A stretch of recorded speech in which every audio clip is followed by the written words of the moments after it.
കൂന്തൽ കറിക്ക് ആവശ്യമായിട്ടുള്ള സവോള, പച്ചമുളക്, ഇഞ്ചി ഇതെല്ലാം ഇവിടുന്ന് വഴറ്റി എടുക്കുവാണ് നമ്മൾ. നന്നായിട്ടൊന്ന് വഴരട്ടെ കേട്ടോ. നമ്മുടെ കൂന്തലതേ മുറിച്ച് റെഡിയാക്കി വെച്ചിട്ടുണ്ട് കേട്ടോ. ഇനി ഈ അരപ്പങ്ങ് ആകുമ്പോഴത്തേക്കും നമുക്ക് അതിനകത്തേക്ക് ഇട്ട് കൊടുക്കാം. അതുകൂടി ഇട്ട് കൊടുക്കുവാണ്. മല്ലിപ്പൊടി,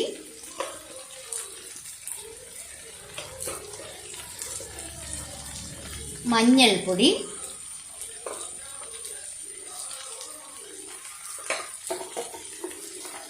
കുറച്ച് ക്രഷ്ഡ് ചില്ലി,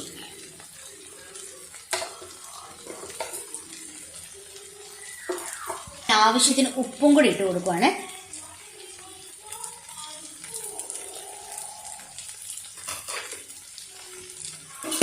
നമുക്കിനി ഇത് ഇളക്കി യോജിപ്പിച്ചെടുക്കണം.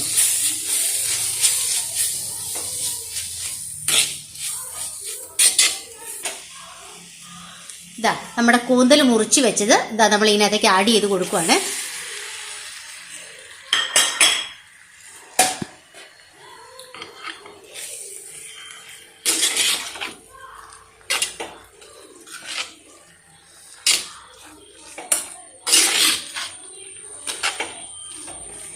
തന്നെ ആവിയിൽ ചെറിയ തീയിൽ ആവിയിൽ വേവിച്ചെടുക്കണം കേട്ടോ. ഇതിനകത്ത് പുളി ഓപ്ഷനിലാണ്, നമുക്ക് വേണമെങ്കിൽ ചേർക്കാം, ഇല്ലെങ്കിൽ ചേർക്കാതിരിക്കാം. നമ്മുടെ ഈ കൂന്തലിനെ നമ്മളിനി അടച്ചു വെച്ച് ചെറു തീയിൽ വേവിച്ചെടുക്കുക, ഒരു 10 മിനിറ്റ് കേട്ടോ. നമ്മുടെ കൂന്തൽ ഇവിടെ റെഡി ആയിക്കൊണ്ടിരിക്കുക കണ്ടോ. അതാ അതിനുള്ളിൽ തന്നെയുള്ള വെള്ളമെല്ലാം പുറത്തായിട്ട് അത് കണ്ടോ നന്നായിട്ട് അങ്ങനെ തിളച്ച് റെഡി ആയിട്ടുണ്ട്. അപ്പോൾ നമുക്കിത് ഞാൻ പറഞ്ഞിരുന്നു കുടംപുളി ഓപ്ഷനിലാണ് എന്ന്. എന്തായാലും ചോറിന് കൂട്ടാനും ചപ്പാത്തിക്കും പൊറോട്ടയും കഴിക്കാൻ നമുക്ക് 2 കഷ്ണം കുടംപുളിയും കൂടെ ആഡ് ചെയ്യുന്നത് നല്ലതാണ്. അപ്പോൾ അതിൻ്റെ ഫ്ലേവർ അപ്പോൾ ഒരു കറക്റ്റ് ആകുള്ളൂ. ഇനി അതും കൂടി ഒന്ന് ആക്കിയിട്ട് നമ്മൾ ഒരു 2 മിനിറ്റ് ഒന്ന് ചൂടായിക്കോട്ടെ കേട്ടോ.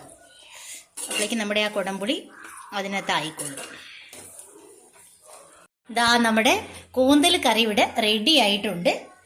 അപ്പം നമുക്ക് എല്ലാവരും ഇതുപോലെ ഒന്ന് വെച്ച് നോക്കണം, നല്ല ടേസ്റ്റാണ്. അപ്പോൾ എല്ലാവരും ലൈക്ക് ചെയ്യുക, ഷെയർ ചെയ്യുക, സബ്സ്ക്രൈബ് ചെയ്യുക. അപ്പോൾ നാളെ കാണാം. Okay, by.